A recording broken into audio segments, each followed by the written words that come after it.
remarkable people up here. One of them is our staff, and 5 of them are honorees. We know that this is your opportunity to connect with friends and have something to eat and drink, but if you could draw your attention here for just a bit, I'm sure that what you'll feel will be very interesting and very inspiring, and we think it's so important that you get to know some of these remarkable people that are sitting here in front of us. So thank you so much for your attention. Myra? Thank you. And I need to reposition myself so my back. And you know, the best laid plans are the ones that always fall apart. We get fun of ours. But we're still doing this. Good afternoon, everyone. And thank you all for coming. You all look absolutely beautiful. And a special thank you to our honorees for joining us this evening. Let's give them a round of applause.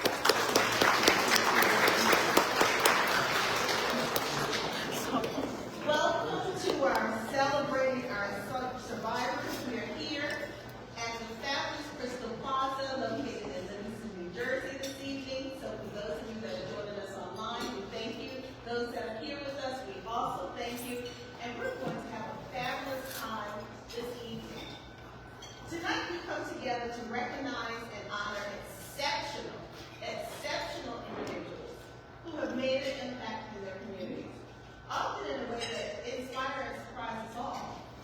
Our theme tonight is A Legacy of Hope, celebrating survivors and their stories. And what we're going to do is spend a little time this afternoon hearing their stories and getting some inspiration from them.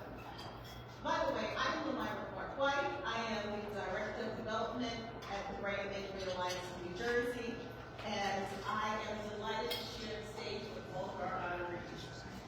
These are 5 amazing individuals, and these 5 are survivors of brain injury, and they continue to inspire us with unwavering determination, their stories, and the differences that they make in the world all around them.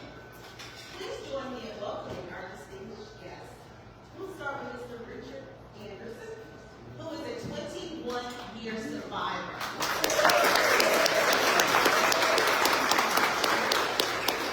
In 2004, Richard sustained a traumatic brain injury when he was struck by a car while walking as a pedestrian at the Jersey Shore. And since then, Richard has sought support and found ways to give back to the community.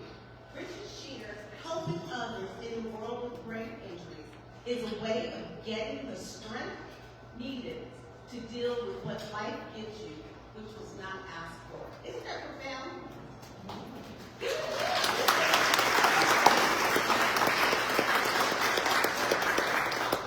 also have with us this evening Mr. Jacob George and his mom, Jada George.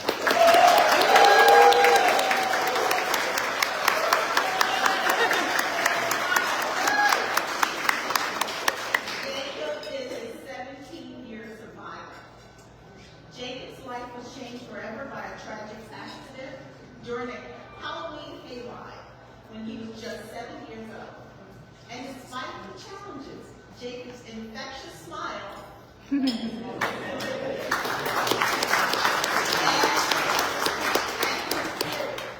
continues to inspire everyone that he meets. And you're going to constantly hear me say it's inspiration and inspire, because that's what all of these honorees bring to us and to their communities.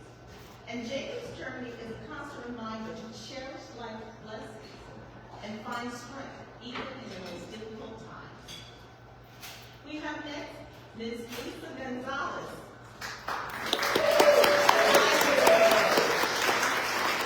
In 2015, Lisa suffered 2 strokes that resulted in aphasia, severely affecting her ability to communicate.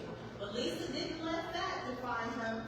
Through relentless determination, she regained not only her ability to speak, but also her independence. Today, she stands as a powerful example of resilience, proving that courage, support, and perseverance, we can overcome even the toughest of challenges. And then we have Ms. Kaylee Reynolds, a 5-year survivor. Now, Kaylee's life was forever altered by a motor vehicle accident in September of 2019, just as she was beginning her fall semester. After spending 3 months in a coma and undergoing multiple surgeries, Kaylee embarked on a journey of recovery that involved intensive physical therapy and a steadfast plan and will to rebuild her life. She remains profoundly grateful for her family and friends, which has been essential in helping her navigate different roads. And let's just say congratulations to Kaylee, because she is a college graduate.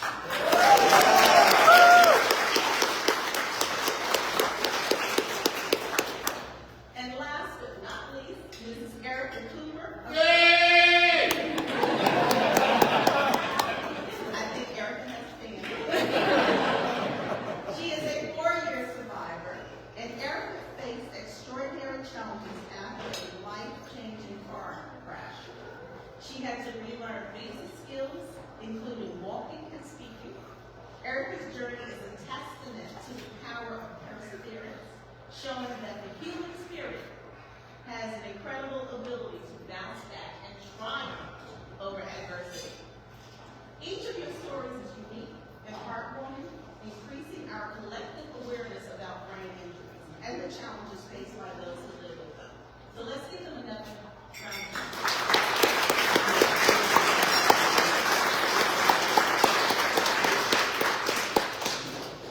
So I'm going to start with a question, and I'm going to ask each one of you to weigh in on. What does being a survivor mean to you?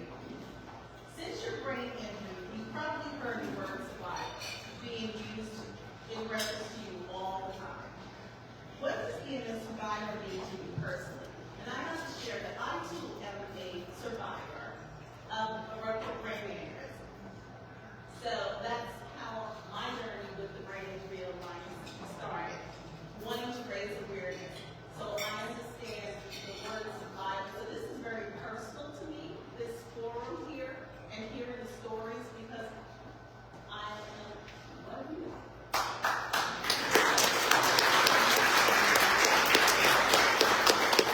So since your brain injury, what does being a survivor mean to you personally? I'll start with you, David. Okay, well, for me, I mean, the definition of survivor, when you look up the definition of survivor, one of the definitions is the person who copes well with difficulties in their life. And if you look next to that definition, it's been journey.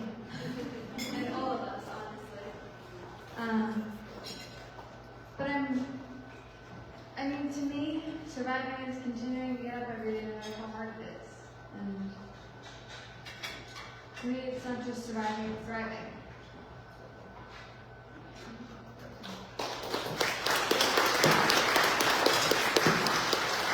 I don't need this. Probably it, right? I stand. People have to where I stand. As far as being survivor, one thing that I feel is that I'm a witness and I'm proud of being a witness of a survivor. People can't tell that when you look at me that I have brain injury. And I feel proud in the fact that I articulate now well enough to explain to them what has happened to me in life, to pass knowledge that I know of brain injury awareness as well. And that's what makes me feel proud of being a brain injury survivor person. So that's my gist of what I'm explaining to you, that I'm a survivor. And I'm glad to be that. I'm proud of it. Thank you.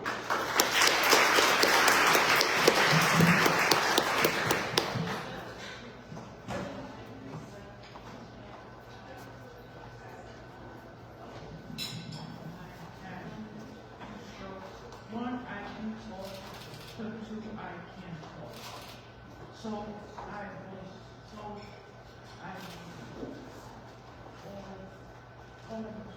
cry, yes. And then I go and pick up myself and do it myself. Yes, and all motives and having he was my, this one, he was my,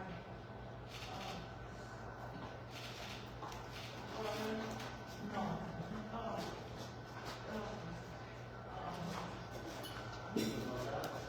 yes, yes, and, yes, it's more baby, and I'm okay, and you can do it too, yes.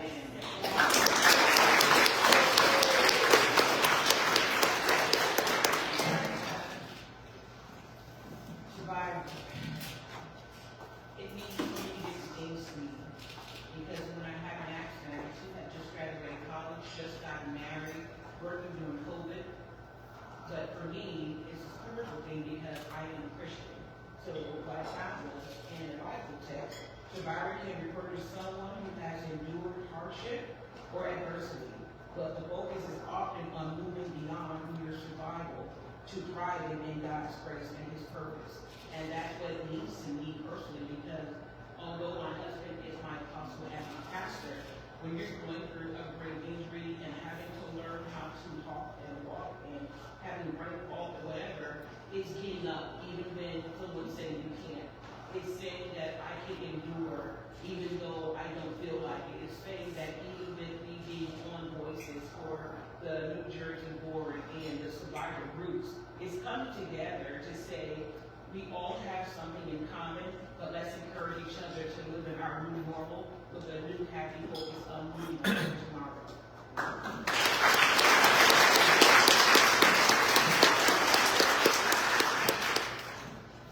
So on behalf of Jacob, as Jacob's mom, I'm going to talk about what his answer would be. So knowing his personality, I think this would be his answer.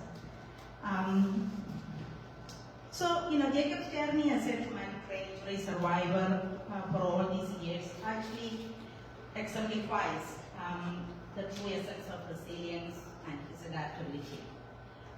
Even though he sustained this injury at a very young age and life went upside down, Jacob's spirit remains undiminished. As a survivor, Jacob really brings strength and perseverance. His ability to smile and laugh each and every day serves as a powerful testament to the human capacity for endurance.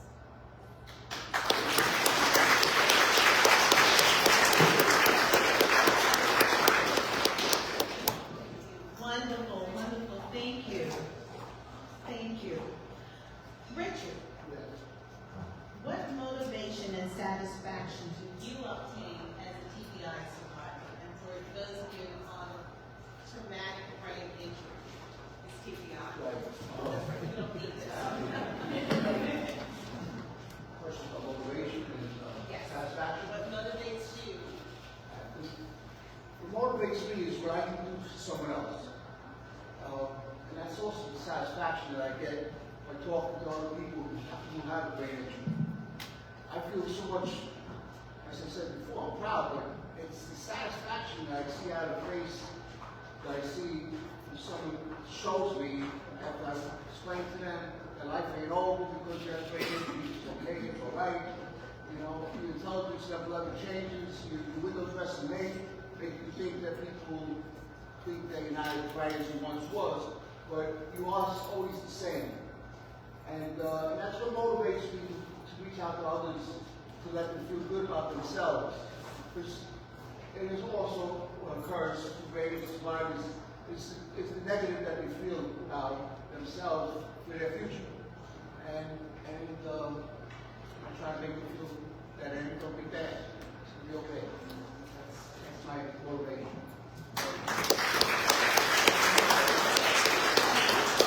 That is definitely needed.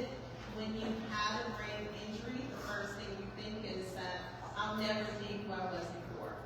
And in some aspects, you're correct. You will not be who you are, but you will have a new normal.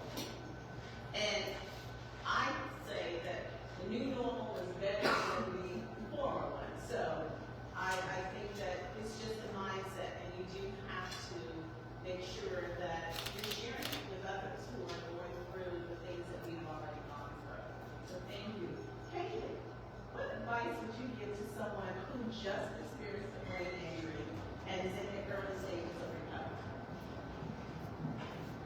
Well, there's just a few parts. But basically, don't feel like you're alone, because you never are. Even when you just want 2 minutes alone, peace and quiet. Oh, Haley, you okay in there? Yes, Mama, I'm fine. But I mean, in reality, there's tons of support options out there that sometimes can be hard to find. But they're well worth the search. I mean, even like the BIANJ. My cousin found them while I was still comatose, and we had no idea what to expect. But my family met lots of other people through the organization for support. And when you do find those support groups, make sure you utilize every single part of them, because each journey is different, and every group has something different to offer, and that can help in your recovery so much. And I guess just also keep in mind that it's not the incident or the event or the accident that harms you. How you respond to it.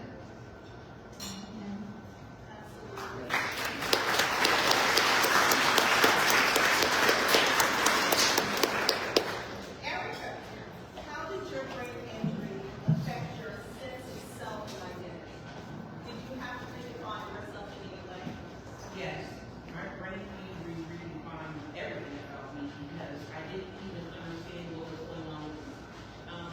When it occurred, I felt like I was not able to go back to doing the things I wanted to do and desired because I just graduated my master's in theology. I went to work in ministry with my husband. I felt like I couldn't because I couldn't really speak. I couldn't read the Bible and he asked me to read scriptures. So I just isolated myself. And it made me feel less than because I didn't understand me. Sometimes the doctors don't explain it to you as well. But the one thing that helped me, I hope that can be okay for me to say, was going to Honoree where they were giving resources to support groups. Keep going back to the doctors. Thank God for Hackensack Radio. I was working there. And the doctors paid attention. Sometimes they don't have doctors that just run you through. But they let me understand what was going on and that it wasn't going to be easy or a quick fix. I was going to be a month, I was back to normal. But it made me feel like my life was delayed. But because of the support groups, because of the Love Your Brain, because of all the people around, I met Wendy, and she's such an inspiration, and Barb, there's just so many different people with the support group. They make you feel like it's okay, even when you feel like you have no hope, and they give you hope. The support groups give you hope, because people there are real and they're going through it. So my life has changed, and I love that it's not over.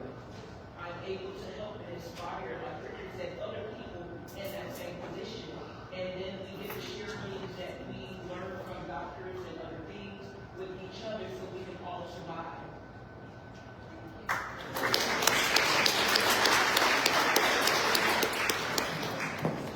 So, Jay, what kind of support, whether it was family, friends, professionals, was most helpful, has been most helpful?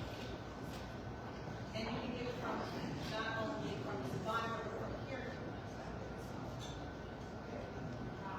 Wow, that's a lot of question. It says like, you need a, how to raise a child. For a person with a brain injury and to support their family, you need a coordination to support them in so many ways. And we are blessed, and we might have to thank for that, we are blessed with that good support system. So definitely the advice will be have that support system in place. It could be your friends, your neighbors, brain injury, what can I say to say brain injury? Any one of those things will help you. You need a shoulder when you want to run. You need to have a glass of wine when they feel something victorious. So you need that network, and please reach out to them. So with the I just want to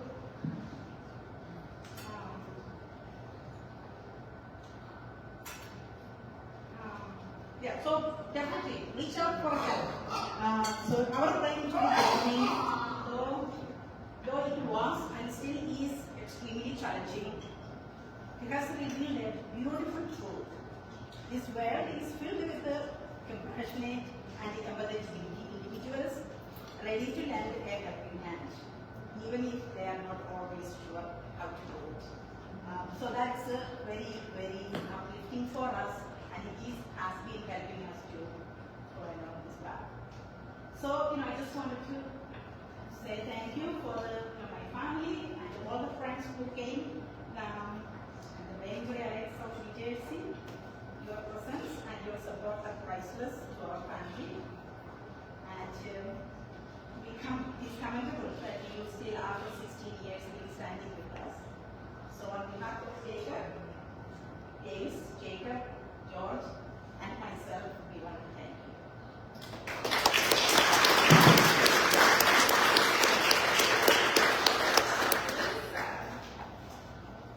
What has been most helpful during your recovery, and how has others supported you?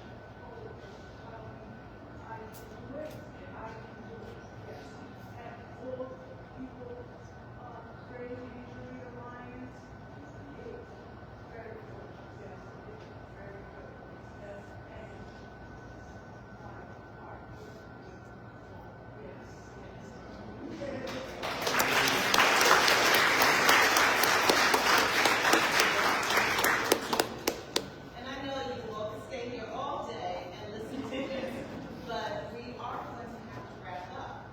But before we wrap up, one final round. What has surprised you about your resilience and ability to cope? 2 words.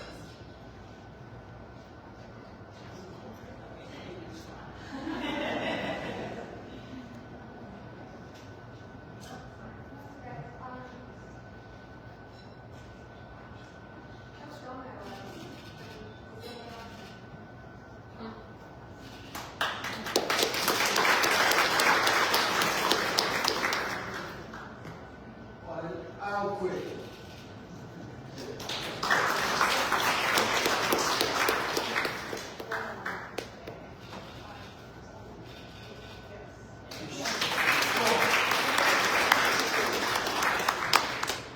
The Lord and family that motivates you to keep going.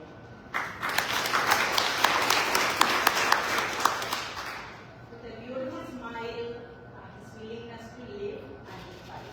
I'd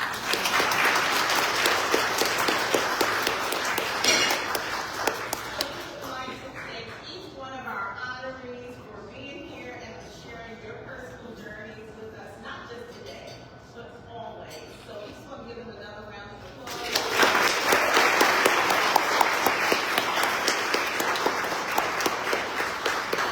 Your stories give us a deeper understanding, because the more we hear, the more we learn, the more educated we become about traumatic brain injuries.